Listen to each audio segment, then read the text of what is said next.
Welcome to the Rebel Road Show. How many tulips is too many tulips? We're talking with people making money off the beaten path. Let's kick it over to Madeline, who's got some drinks for us. Tequila, gin. Oh, and I'm getting paid for this too? Dope. Every shoot's almost Fire Fest, right? We're a picture of a sandwich away from just being canceled. Every shoot. Cheers. What's up, Tony? Much, Pete. How you doing? So I think, when was the last time we saw each other? Probably when we shot a commercial out in Malibu with Sterling Shepard. Oh, that's right. That long ago. Yeah? Yeah, Pre-COVID. That was a crazy shoot. I think that was the day that Odell Beckham got traded. I think we found out on the plane ride there. Yeah, we landed and we had some text messages and ESPN and it was nuts. And obviously being with Sterling the next day, he kind of didn't know what was going on either. I remember the first pass. I mean, like, I introduced you to Sterling and he was like, yeah, whatever. Come on, I'll do some routes. And then you threw that first pass. And as he caught the ball, he's like, oh, I see you. Because you could whip it. And he was pumped. He was like, oh, we're about to get a workout. Yeah, we're going to work at it. Right. How's the arm? You still got it? Still got a little, holding on. 43 now. So it's need like a 15-minute warm up and, not like it was 25. So holding on. I know that you're super busy right now, so thanks for coming down. Appreciate you having me. So for those who don't know, Tony Racioppi, you are a former college quarterback. You played in the pros. You've been you've been a quarterback coach for a couple of years now. You got one of the top kids in the draft this year in Kenny Pickett. I think you're still on the top 25 passing leaders list in college. Holding on. Yeah, holding on. Where were you when you graduated? Say 7, and then obviously that we're talking early 2000s, right? So spread offense just kind of came in and throwing it around, having a good time, and now it's kind of a normal thing to throw for 300 yards and 4 or 5 touchdowns. So holding on. You're holding on tight. Holding on really tight. It could be a matter of days. It's okay. It just matters when it's recorded. We've locked it in. Probably locked it in forever. Top 25 passing all time. Well, thanks for coming down, man. Appreciate you having me, dude. This is an interesting time in your life right now, and your career's just taken off. So we're pumped to have you. So the point of this podcast is we talk with people that make money off of the beaten path. I've always wanted to know what the hell a quarterback guru, whisperer, coach does. So I'm excited to have you here. To join the conversation, I got my man Lee Feiner from Sports Illustrated and NBC Sports here to make us a cocktail and join in on the conversation. So, Lee, thanks for coming down here. Thanks for having me, Pete. Excited to be here. Excited to be with you both. Lee, what are we drinking today? That's a great question, Pete. This is called a whiskey highball. Okay. It's a drink I actually picked up. I've been in Japan a few times doing production stuff. And, it's this like futuristic modern city. But the real I think the cool part about that place is these little dive bars, izakayas all over the country. And it's just like a dive bar like in the US. And the most popular drink is called the whiskey highball. And it's basically just a whiskey, with club soda, but just, little Japanese whiskey. It's intended to be kind of a low alcohol drink so you can kind of sip on it and still have a conversation and not kind of lose your head. So yeah, I'll mix up a couple of those. There you go. Now, Lee always reminded me of a young Tom Cruise from Cocktail, so I thought he'd be perfect for this. I'm not flinging bottles. It's all right. I'm sure it's going to be delicious. He said it's going to be refreshing and hydrating. Yeah, you call me in refreshing. Yeah, so. Hydrating. It's got fruit. It's got mineral water. It's all the food groups. There you go. I mean, it's like right what you need before a combine, right? Little bubbles, little effervescence, right? Exactly right. Who was that had the vodka in his preseason? Who was that? There was a running back, Maurice Claret. He should have had this. He needed a little club soda. More hydrating. He had straight vodka. Soda on top.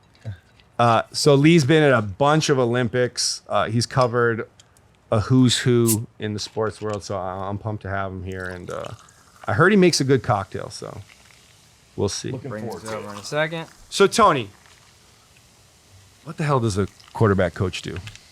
You hear about him all the time. We know the Jesse Palmers. We know the Pep Hamiltons. We know all these guys.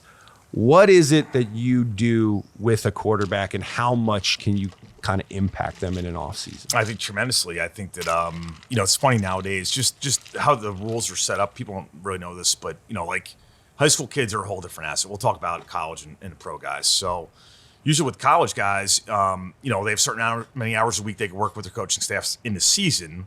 Outside the season. That's regulated. Okay. Outside the season, they cannot be coached by their coaches with a football. They can do speed, conditioning, those kind of things, walkthroughs, meet, but they can't physically be coached. So if I'm a quarterback at whatever university, my quarterback coach cannot coach me January, February, March, those times. Obviously spring practice, yes. So there's pockets of winter, spring, and summer where those guys need to get working. And it's kind of been great over the last 10 years. Probably no one's worked with more Division I starting quarterbacks than I have over the last 10 years. And they'll fly in here and see me in Jersey. So they'll come in for 3, 4, 5, 6 days, depending on schedule and obviously finances, and we'll get right down to work. So it's really fundamentals, mechanics, footwork. Kind of seeing where they're at. Coming off a season, they might be really rusty, so we got to start at square one and build back up again. It's like athlete as well as coaching staff. Because a lot of times it's trust, right? They're going to send me a player. They're not sending me a player, but the player's going to come see me, and it's okay. You're working with my starting quarterback. I'm the quarterback coach at so and so university. Right. So it's a lot of. So you're in trust lockstep with them. Yes. They're telling you what they're seeing, what you need to improve. So it's kind of a triangle. It's kind of three of us kind of working together, and at the end of the day, it's about making sure that player can reach his goals. So that's kind of the college kid. The draft prep is a whole different story. I've had Kenny's been here since January 4th, 5th, whatever it's been. So he's been here this entire time. January 4th. Yeah. So we're still going. We worked yesterday. So it's a long time, but I love it because mechanically and fundamentally, you can get them to the point where they've never really been in their life because they've never really focused on this solely. Wow. And then, you're building towards certain things like, so Kenny, thank you, sir. Speaking of triangles, Lee, thank you. Appreciate it. Make yourself one, Lee. I got you. And on top of this, you also have a full-time job. Yes. So I teach phys ed. I've taught 18 years of health and physical education, 2 years at Long Branch High School, 2 years at Union High School, and I've spent my last 14 years at Franklin Township High School, which is right by Rutgers University. So you deal with those knuckleheads and then have to... Yeah, it's an interesting thing, and I've always been good about like piecing things together through a day. So I kind of look at it like 3 games, right? Because it's teaching, which I love, and I love being around kids and impacting kids' lives. I've been in high school for my entire career, taught all ages in the high school.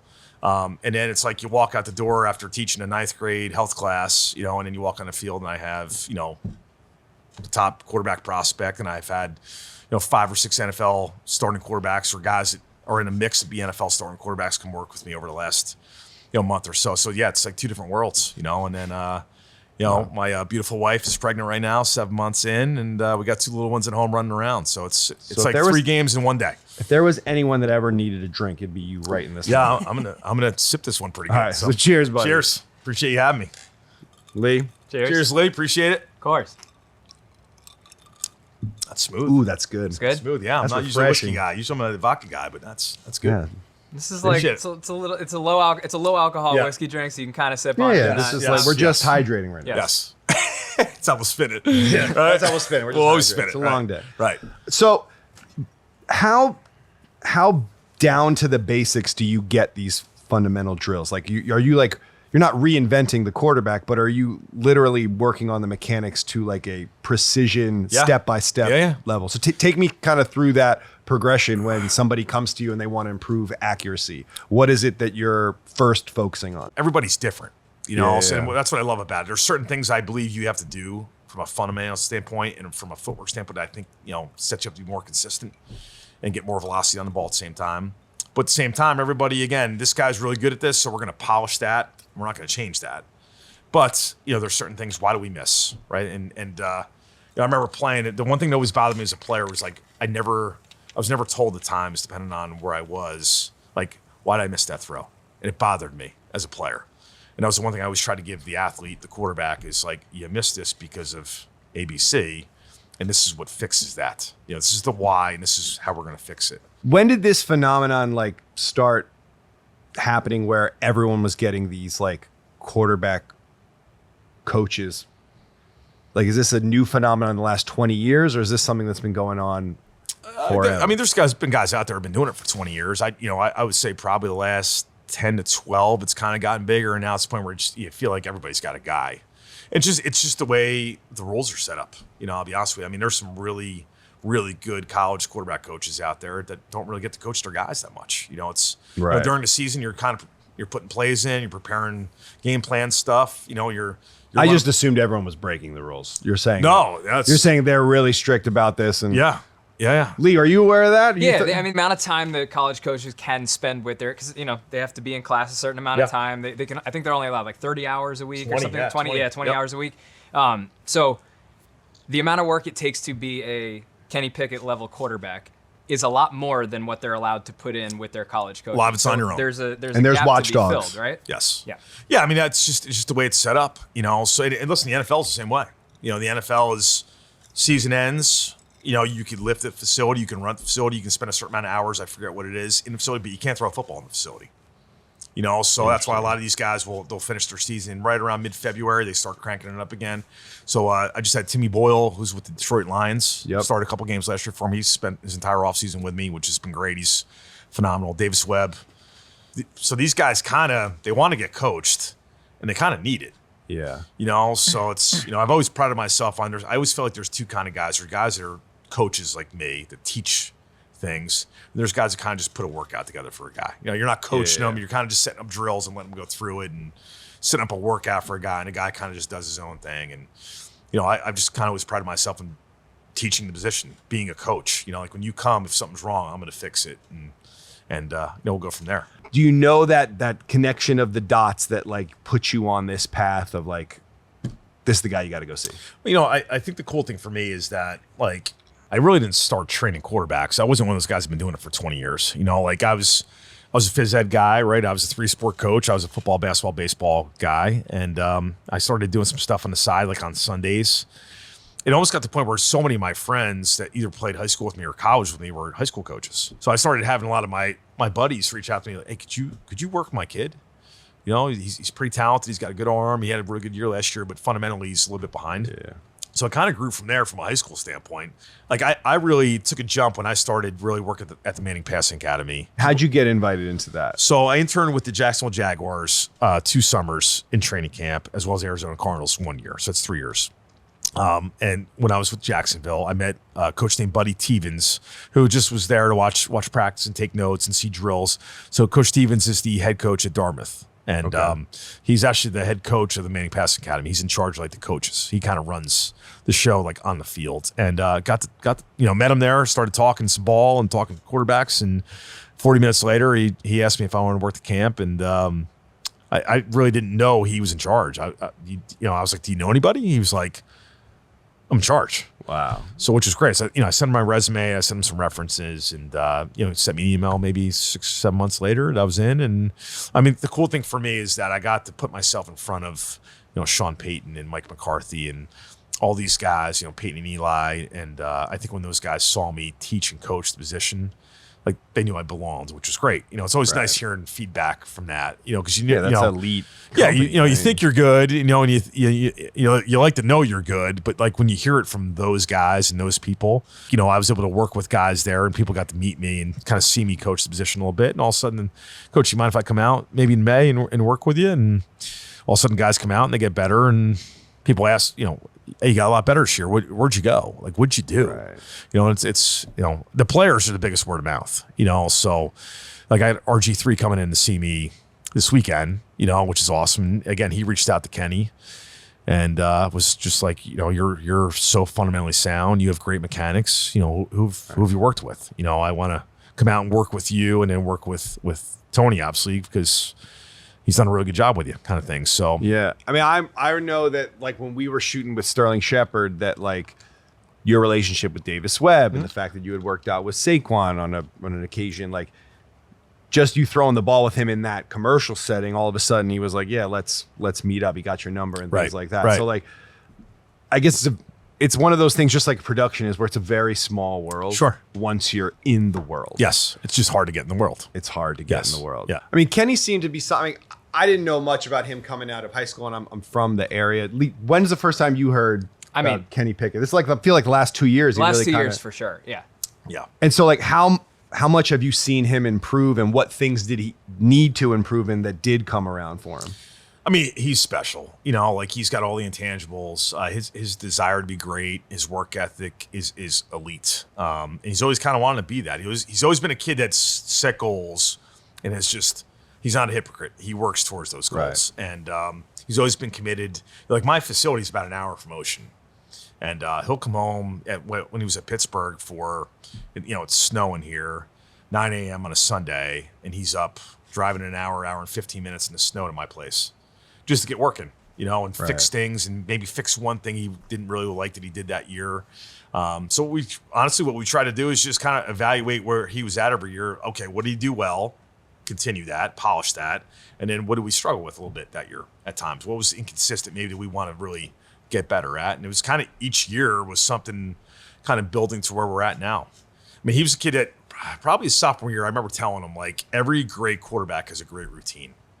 If you look at, Peyton Manning and Aaron Rodgers, like all those guys have, Tom Brady, they're obsessed with routines to a fault. Remember what Russell Wilson was doing before that video that went viral before the game, where he was doing his whole 100-yard progression down the field when he obviously wasn't playing? It's that obsession that you talk about. There's an obsession, correct? I remember telling Kenny about routines, and I'll give him credit. Like, he went out, and I have certain drills that I do every single time, that work on throwing sequence, fundamentals, footwork, those kind of things, and we build obviously the throwing routes, and he did it every single day before practice, for his entire career, Interesting. And again, by himself. A lot of times, like in college football, right? You meet, you get dressed, you go out to the field, everybody kind of BS a little bit, holds their helmets and get some Gatorade, waits for the horn to blow, and then you start practice.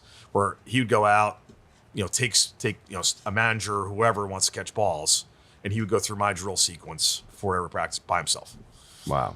So like that's the kind of focus and drive the kid has. And it's kind of been the perfect storm of him getting himself better over the years. Him, Pitt getting better. Like, they led the country in drops his junior and sophomore year. I mean, people don't know that, but, his junior, they led the country. I don't know what the number was, but like the second place team was like 25 less drops than Pittsburgh. So just the fact that they caught the ball his senior year was a huge difference. You know, and so just, he's always had the intangibles. He's always had the love and the passion to be great, and he physically worked himself into being, this, top 10 pick guy. So it's been kind of awesome to watch. What are like the common denominators for if a quarterback is going to be able to take that leap? Does everyone have to have a certain number of things, whether it be some mobility now or an arm that can throw a certain, length downfield? Right. What are the certain check boxes you gotta hit, and then what are the things that these pro days, these interviews are looking to weed out? I think that if you look at the physical side, right, you gotta be able to throw it. You gotta be able to, you gotta be able to anticipate throws, throw with accuracy, throw with velocity, all over the field, all levels, right? Number one. Number two, you have to be able to process information quickly and do that in chaos. So you have to understand what's going on back there on defense while all this chaos is around you, and have poise and see it and think quickly, And then the last thing is the game's changed nowadays, right? So the last piece, I think, is be able to move. Right. Where 10 years ago, you can kind of be a statue a couple years back, where now it's you have to be able to maybe not take off and take off for 60 yards, but you have to be able to extend plays. And then if you could, 3rd and 7, take off, get 10 yards, first down, get out of bounds, you're that much more valuable, and you can play longer because you get out of trouble. Now, those different levels, like, could someone like Chad Pennington still make it today when he can't probably hit those other levels in today's game? Well, I think, because he was very accurate with football, and he was an elite processor, So I think, it's like arm strength and processing is like this scale, right? So it's like, the stronger your arm is, you could be maybe half count late because you can make up with the big arms, And I think that, if the elite guys, like you look at Josh Allen last year, right? Ridiculous year. I mean, ridiculous arm talent. Probably the best arm I've ever seen in my life live. Really? Yeah, he was just, at the Manning camp, he put a show on. Wow. That year we had 5 first-round guys, right? You had, Lamar, you had, Sam, you had Josh Rosen, so elite year. And the fact that Baker, and he just was like, wow, at 6'6", 230 pounds, and just, it was pouring rain on Saturday night, and they do like a throwing competition kind of for fun, and people come, usually the last route is a go route up the left sideline, just so those guys can show their arms off a little bit.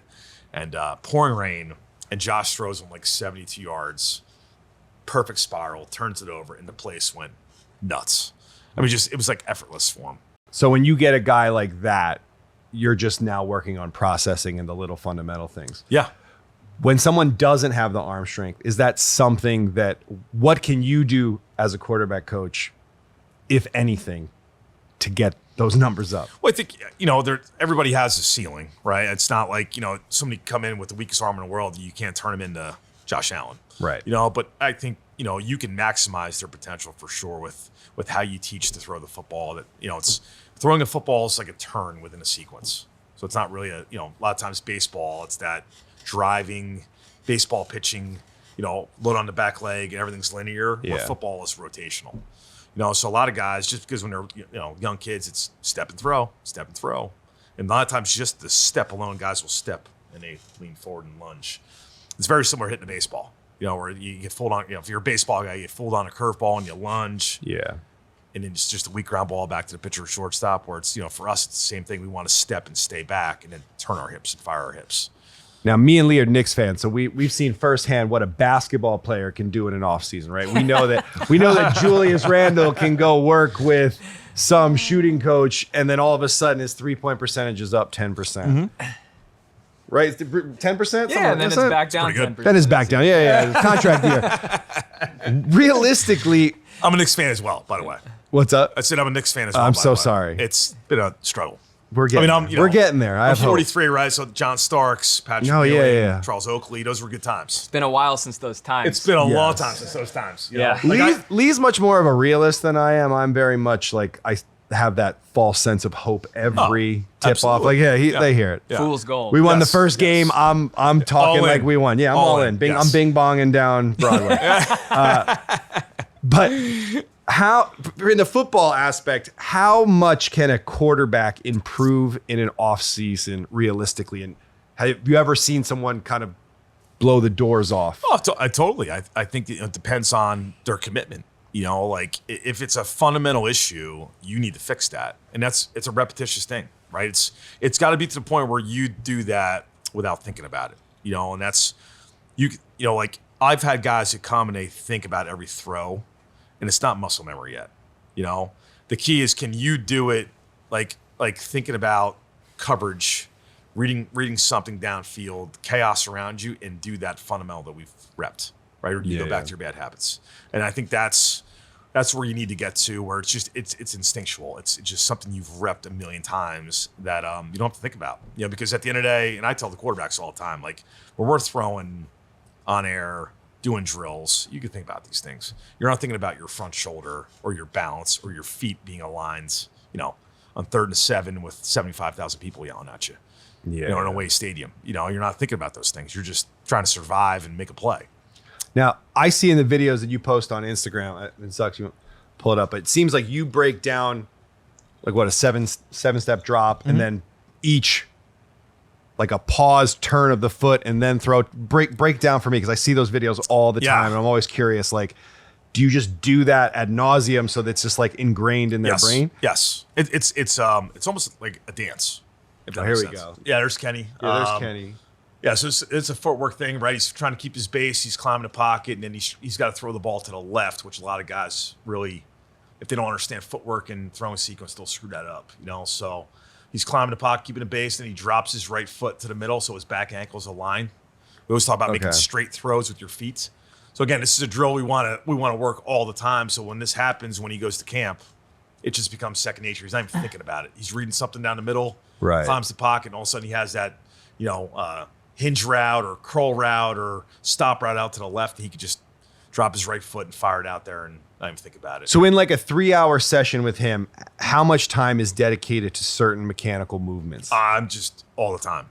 I do the same things. It's an obsession. It's all those little details working on. Like, that's how critical it is. Yes. 30 to 40 minutes, depending on how their arms feel. To just do that. Just do that. Yeah. Yeah. So all those little details, just, starting from their base to their last 2 steps in their drop, and all those little techniques of, throwing the ball to the right, how we throw the ball to the right on a plant throw, on a hitch, anytime they're working inside out to the right, and then we'll go left, plant throw to the left, throw the ball in one hitch to the left or reset, and they're going to work inside out left or maybe full field. Maybe you're going to have some movement and do it. I mean, there's so many layers of this, so it's like you start with this and then you add a variable. Going into this offseason, like how do you, I mean, he had the world at his fingertips, right? Heisman finalist. Sure. He's got, that slide. Did you teach him that slide? I did not teach him that one bit. I take no credit for no that credit slide. for that slide? That's him though. That was an instinctual play. Like, it's funny, like at the combine, he did a couple interviews, and people were like, did you plan it going into the game? And he's like, it's the ACC championship game. I'm just trying to win the game. Right. I didn't plan on doing anything. I just wanted to win. He just, like I took off running and I went to go slide, and guys like 10 yards away just stopped. So and that's how good of an athlete he is. Yeah. Like most kids would tore their ACL, Yeah, just the for way sure. their legs were. And he stopped himself mid slide and was kind of like, why am I sliding? Like they're 10 yards from me and they're standing there. And I just took off running. No one blew a whistle, so I just kept going. So, but it's like typical of him. It's just Right. It was such an instinctual heads up, heady play that he made. So he comes off this season, and then obviously this is the culmination of everything he's been working for this draft that's coming up. What are the phases, for those that don't know, of what a player like a Kenny Pickett status is going through to lead up to that draft? How much can you improve your draft stock, and what are the big milestones that happen, and how are you kind of prepping them for I think, the film speaks for itself, right? I mean, that should be the main piece, and no one has better film than he does. He was the best player, the best quarterback in America this year, hands down. So that's the first piece. If you don't have good film, it's really hard to improve your stock. It's not like you can go out there and throw, 7 touchdowns and 25 interceptions and 40% passing completion percentage, and all of a sudden be a third-round pick, Right. So that's a big piece, which we had, And then really for him, it's Senior Bowl. I mean, Senior Bowl is a really tough week for a quarterback, because you have to go down there, you have interviews till midnight, they keep you up late. You have to get up the next morning at 6 a.m. You have to learn an offense too.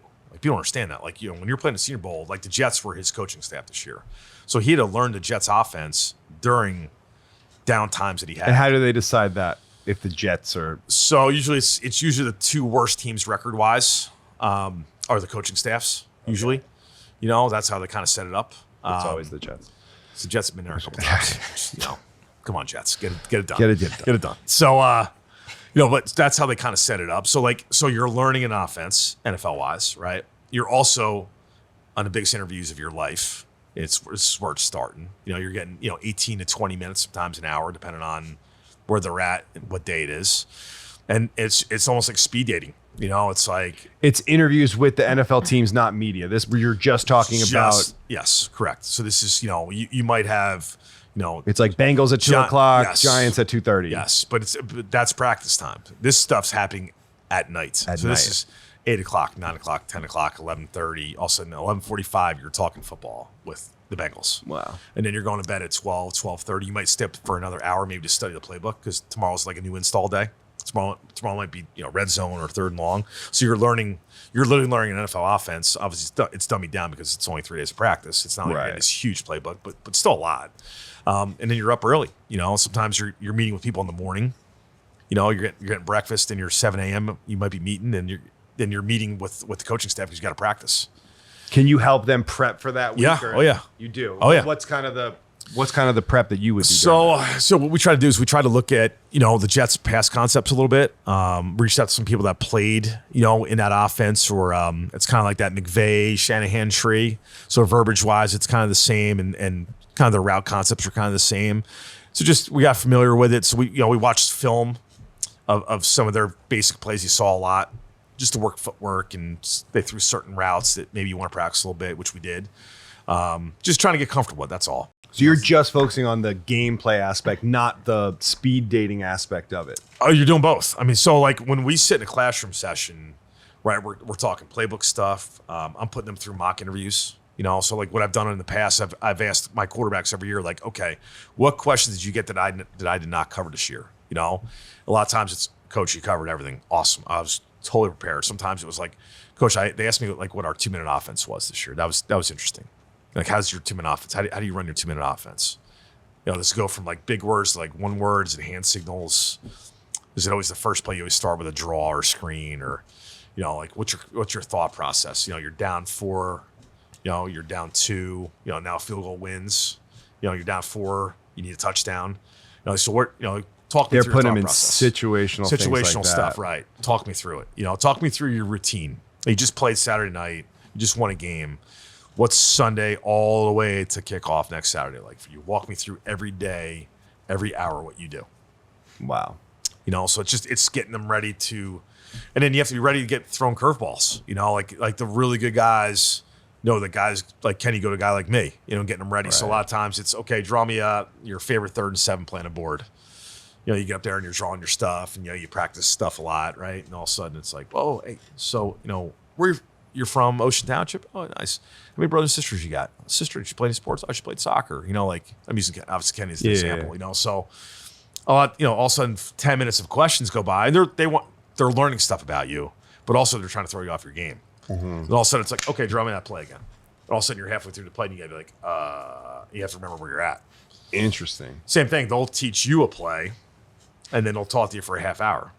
And then after a half hour, draw me the play. Could you imagine if that's how the regular working force was? There's a week-long It's thing. a serious job interview. I have a question kind of along those lines, right? Like there's one other element to this. Your Senior Bowl, Combine, even Pro Day to an extent. Yeah.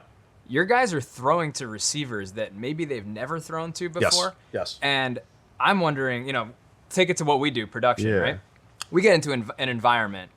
Oftentimes there's a lot of things outside of your control. Sure. So what we can control is we know who we're coming to that show with. We know the shooter who can do a job. We know the audio person who can do a job. We know the editor who can do a job. The shorthand we have with them. Right? Exactly. Right? Like Totally. So that's where, you have your people around to an extent, and then things change and you deal with it, and that's what separates good producers from bad producers. Quarterbacks, you're showed up to the biggest job interview of your life, and you've never thrown to a receiver. So I'm curious, as a coach, getting them ready for that environment, are you teaching them to throw to the spot it's supposed to be thrown to, and hopefully that guy's there? Or do you want them to be completing these passes and kind of, whether they're in the wrong spot or not, and should they be adjusting on the fly? Great question. So this year was interesting just because, like on Kenny's team, it was Kenny, Desmond Ritter from Cincinnati, who's a really good player, and Carson Strong from Nevada, right? So both those guys had multiple guys on their team at the Senior Bowl that they played with. Carson Strong had a big receiver, and I think a tight end. I think he had 2 guys, and then Desmond had at least 1 receiver, if not 2. Kenny was the only guy that didn't have anybody that played with him at Pittsburgh. Just because most of the receivers they played other All-Star games or they're underclassmen. So yeah, like you show up there and it's your some of these anticipation throws. You need to throw it to a spot on time. You kind of trust that he's going to get there. I mean, it's hard at first. So it's.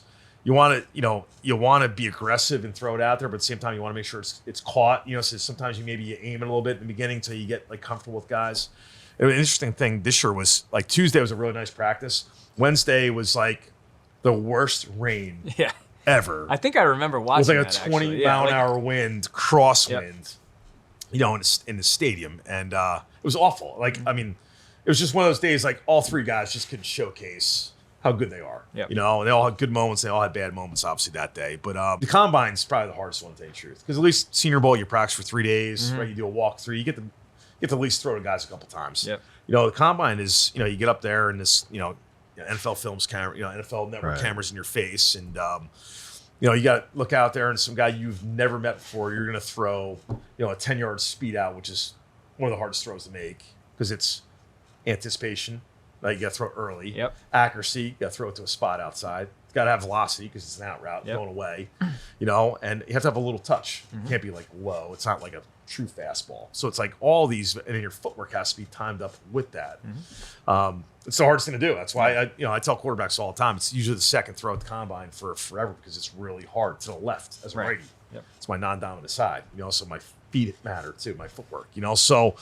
Yeah, you get out there and you look out there and it's okay. I got all these cameras on me, right? I got 1 million people watching me right now. You want to complete the the pass, right? But at the same time, you want to show how good you are. So it's. I think, especially with a kid like Kenny, he's put all this work in. Don't aim the ball.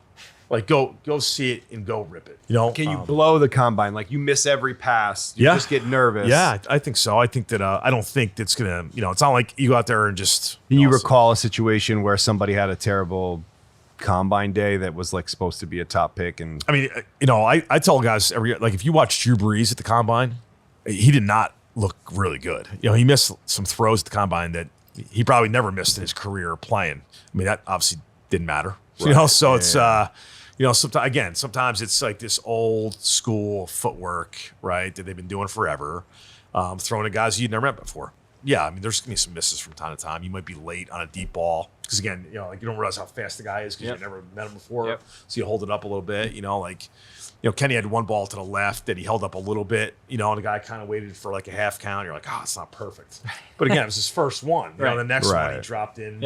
55 yards on the money right over the outside shoulder.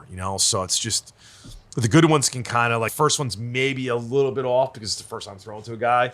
In the second throw, they can adjust. Yep. They can quicken their feet up maybe a little bit more, or maybe throw a little bit harder, or maybe take a little bit off the ball because the guy's not as fast. That way they're not ahead of him.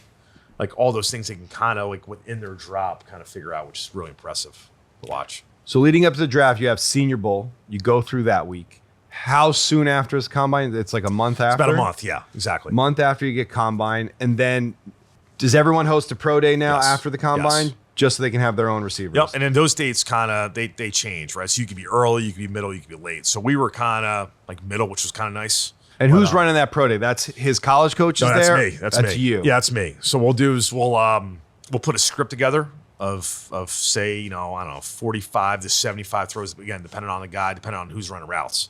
You're not going to throw 75 balls if you have a receiver and a running back. Right. Total. Two guys running, you're not throwing 75 balls. And he brought his teammates from college. Yes. So they're also like for him, for instance, it was other Pittsburgh senior players that graduated that are trying to get in the NFL. Okay, so it's showcasing maybe get them a little shine. Yeah. Okay. They're going for their deal too. Yeah. I mean, they had some really good players this year too as well. So definitely guys that maybe could get some late round love. So you script 75 throws. Yeah. Yeah, so for him, we did 56, I believe. Okay. Just because that kind of was the right number for the amount of guys that were running routes. Okay. And again, you're kind of taking into account what the NFL teams want to see, what he does really well, and then obviously, putting NFL concepts in footwork-wise. So like say this concept's going to be, he's going to drop, he's pretending he's throwing the ball to the tight end over the middle, and he's going to throw a curl to the left. So that'll be incorporated in the script, right? So he's going to pretend he's throwing the ball to the tight end. That guy's covered, pretend, then reset his feet, throw the curl on time. You practice for a full week leading up to that or longer? Sometimes longer. I mean, the way I kind of do things is I throw all these things with these guys all the time. Okay. So I give them 2 to 3 months of throwing everything possible on a route tree with different drops, different ways of doing it. Some under center, some are shotgun, some are straight drops, some are play action. So we're going to throw it every possible way you can possibly do it and practice it. And that way, you kind of tailor the combine throws, just practice those because, again, it's the same 7 or 8 routes every year. And then when we do the combine, then we switch back to, okay, what do we want to throw and who do we want to throw it to? So who's a really good out runner? Who's a really good curl runner? Like all those kind of things. And then, so really it's that world. It's, okay, what does the NFL want to see? What's the feedback we're getting from how do I teams? highlight your strengths? Right. Or maybe something that maybe they're like, we want to see more of him doing this kind of thing. You try to, you hear how much do you pay attention to like the scouting reports, the Mel Kipers of the world that are kind of reverberating some of the criticisms or doubts that people have on a guy like Kenny? I think, the cool thing for me this year is I probably taught the 13, 14 teams my own, whether it was a coach on staff or somebody in personnel, like an area scout or a regional scout kind of guy or girl. And sometimes, you're talking and they're asking you questions. So like just by the questions you're getting, that's maybe a concern. That's why they're asking you the question. Right. Some quarterbacks, it's accuracy. And that's leading up to pro day. You're getting Yeah. So sometimes it's, a lot of times it's, and again, he's got a really good agent. Brian Arolt is his name, who's, Zach Wilson's agent, Joe Burrow. He's had the top 1 or 2 picks the last couple of years, works out of ME Sports. And he's, again, one of the best agents in the NFL. So obviously knows everybody. Right. So a lot of times it's really working with Kenny and then Brian, kind of getting the feedback from Brian as the agent. Okay, this is what these guys want to see him maybe do a little more. That's all. Oh, so the agent's getting all that. Yeah. So you're getting all this information that you have to now plug in and make sure, Kenny's good with it. Agent's good with it. Obviously the guys running routes have to be good with it. So you're kind of making sure everybody's, because those guys, it's their pro day too. You know, so Right, it's not, yeah. you know, you're showcasing a guy like Kenny, but at the same time, you're making sure that, Lucas Kroll, who's a tight end for him this year, is a really talented kid. You're making sure he's getting the routes he wants to run within that script, Right. so he can showcase what he can do. Yeah. You know, so it's almost like you got to make everybody kind of happy, which is it's stressful because you're trying to make. And you're orchestrating all that. I'm doing as everything. Yeah. So I'm writing the script. Kenny okays it. Brian okays it, and then I'm in charge of the script. So like I'm the coach, right? Wow. So. All right, Kenny, 3-step drop. All right, you have a 3-step slant to the left on a So they really have to trust you. Yeah, 100%. Like this is the most important Yeah. moment of their life. Very and much you so. are very much so. That's very cool. Yeah. It speaks to our relationship too. It's been awesome. It's, I always say like it's having them younger, kind of like a mentor kind of thing. Per se, like, your coach, mentor kind of person. And then you kind of build, so now he's this 23-year-old man. It's more like best friends, friendship, brothers, kind of relationship, which is great. But at the same time, there's always respect between player and coach, which is awesome both ways. And then on pro day, can somebody throw a curveball into that script? Can the Falcons come in and say, we really like to see this? Or everyone's just writing on the clipboard watching the day? Sometimes I've had both. Nobody said anything to us this year just because I think within our script, I think we did a great job by making sure we did everything possible. Okay. We did anticipation throws. We did concepts NFL wise. We took some shots downfield. We took some shots deep. Comebacks, deep over outs, throws outside the numbers downfield. You got to really drive the football just to showcase that you can do everything you can do. So at the end of the day, you want to make sure when teams leave that facility that they see everything that the player physically can do. And I think we did that with him. So I don't think we possibly could have done any more. So pro day happens. Yep. Then we have April leading up to the draft in May. Is it 20 of the 30 teams? Does it get narrowed down to like 6 of the teams? What is it normally like for getting these call-ins for interviews? Obviously, I think it dwindles down to who wants to take a quarterback and who wants to take him high. So Right. it's really going, okay, maybe these 6 or 8 teams are really interested, really, really first round interested. And that's the agent giving you that info, or you're just all the chatter? above. It could be through Kenny, could be through me, could be through the agent. I've been doing this long enough that I have a lot of friends in the NFL on organizations. So sometimes it's through them, but like, hey, we really like them. We're legit taking a look at them right now. And then what they have, what's called 30 visits. So every team's allowed 30 players to invite into their facility and spend a day with. Really? Yeah. So Did you know that? Yeah. 30 visits? Yeah. 30, Like top 30 visits. Total, like they get to make a board of people there. Well, it's like official visits. Right. In Wow. college. So they invite 30 Like guys college. total. Yeah. So sometimes, and it's funny with this, like everybody thinks if you go on a 30 visit, like, oh, that's he's getting picked for sure. Or if you don't get invited to a 30 visit somewhere else, like, okay, they're not interested in me at all. Sometimes it doesn't matter. Like you look at him, right? You're talking 49 college starts, Right. which is top 5 ever in NCAA history in the ACC. Senior Bowl, Combine, Pro Day. So he's been evaluated so much, and there's so much information. He's met with some teams 5 times by now, between this whole process. So do you need him again? Are you working with him every day in some capacity to prep him throughout since January? Yeah. I would say every day. I would say a solid 5 days a week. 5 days a week. Yeah, I mean, for how many? 4 hours? About 3 to 4 hours, depending on the day. And again, volume wise, some days are high volume days. We're going to throw a lot. Some other days are fundamentals, maybe a couple throws, maybe just work a certain concepts that day. So if Matt Rule and the Panthers call him down for an official visit, how much prep are you breaking down film, saying this is what Matt likes to do? He might ask you about this and this. What's that prep like? I mean, the good thing about him is, sometimes you got to hold guys' hands, through this process. He's a kid that just, hey, listen, make sure you just watch some film of this on your own. He'll do it. So That's good. Sometimes I'll do it with him. Sometimes I don't have to because I trust him that much that he's doing the right thing. Do you hear stories of guys that are not doing that and you're like, oh, this guy's fucked? Yeah, totally. Yeah. Well, yeah. I just, some guys just don't get it, if that makes sense. Some guys are Well, they're young. I mean, people forget how young. right. these Some people guys are 23 going on 14. Some Right. guys are 23 like Kenny going on 35. Like if he were to come here right now and sit down with us, it'd be just, guys our age talking. Yeah. He'd fit in that conversation perfect. Some other guys are, they're like teenagers, mentally. And it's So- obvious when you talk to them. Yeah, I think it jumps out at you. Yeah. I think when you sit down with all those guys, so like if you're an NFL team, you might sit down with 13 quarterbacks in a week. So you get a feel for all those guys. So say at the combine, I think there was 15 or 16 quarterbacks this year. Every one of those teams, for the most part, met with almost every quarterback. For the most part, not all, but so you could rapid fire and get 15 guys almost in a row.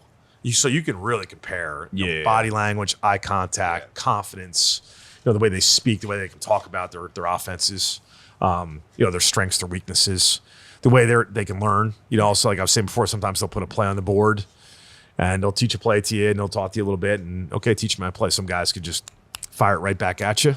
Some guys are like, what formation was it? What was that word? Was he on the left or the right side? Like those kind of things. Yeah. So. Now, I heard a crazy thing. This is probably the only headline that I saw. I didn't follow the combine that closely, but I did see that people are ragging on Kenny about his hand size, and his hand size grew.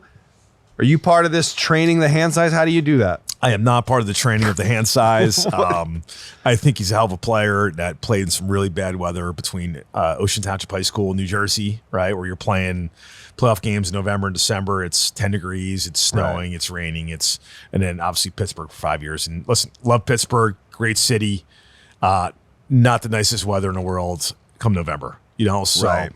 I mean, I get it. It's kind of a philosophy sometimes with teams, and sometimes they like to break stuff down, and there's tendencies and there's trends and those kind of things. I get those things, but at the same time, I wouldn't worry about a thing with him.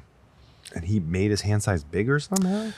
Yeah, so his hands kind of like his thumb is kind of bent like this. Just the way they test it, they put your hand down, so his hand doesn't really extend, if that makes sense. So like when he holds a football, it's normal. Right. So we're not for it. Yeah. It's custom molded. It's custom molded. And again, he throws a damn good ball, and it's a tight ball, and he throws it hard and far and throws it where he wants. So to me, that's all that matters. Yeah. He was funny though during it. I think typical Jersey guy. Yes. He took it. Right. He took the punches and brought it right back. Exactly. I like that. Yeah, I like that. Well, that's who he is though. He's genuine. He's as you know, sometimes with these kids, 22, 23, right? Some are just they're like 15 or they're 35 maturity wise. And like, how much are you truly self-confident? And sometimes you can see that with kids. Sometimes it's a fake bravado. Yeah. And deep down, they're very insecure, where he's just genuinely that confident in himself. He'll look you right in the eyes and, chest up. And, I've always said he's kind of like a magnet, like all the good ones are. Like you can put him in a group of 25, 30 other successful people and everybody kind of just gravitates to him. He just becomes the guy. He just has that infectious. He's got that vibe to him for sure. Yes. Are you going to the draft? No, so we're going to stay around here, You got a viewing party set up. This is a big moment. We got a viewing party set up, which is kind of nice. So it's, this year's at Vegas, which has been kind of cool, but at the same time, it's. I got a bunch of TVs here if you want to kick it Red Bank style. Let me throw it out to him. See what he says. I think something's set in stone, but I got the cameras. You tell the NFL Network we got it all set up. Don't twist my arm about the Red Bank. It's this is home for me, so it's living in Mercer County now. I'll rent out teak right now. Don't tempt me. Don't tempt me. I think that was the last time I was in Red Bank. We did a teak night. Oh yeah. Oh yeah. Of course. It's rooftop. It's a little wild up there at rooftop. It's a little wild up there. Yeah. 43. It's a good time. Yeah. Well, listen, man. I'm excited for you. I know that this is a really big month for you leading up to the draft, and I know this is going to be a huge launching point for you. And I'm excited to watch your career grow, see how Kenny does, and follow it all really closely. So thanks for taking the time. Yeah, listen, I appreciate you having me, and it was great to catch up. And it's always fun to talk about this stuff. It's not like it's one of those jobs where it doesn't feel like you work a day. So it's a lot of fun, and it's great to talk about. And a kid like him, I always say, like, if I can't talk about him, I can't talk about anybody, because I've known him that long and care about him that much that it's just easy. It's just easy conversations to have, and obviously love spending time with you.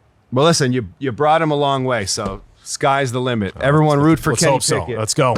Lee, thanks for the cocktails. We appreciate it. The conversation. Very refreshing. Yeah, man, we got to do this again. Mm-hmm. We'll check in mid-season. Love to. All right. Thanks, brother. Pete, appreciate it, man. Thanks so much.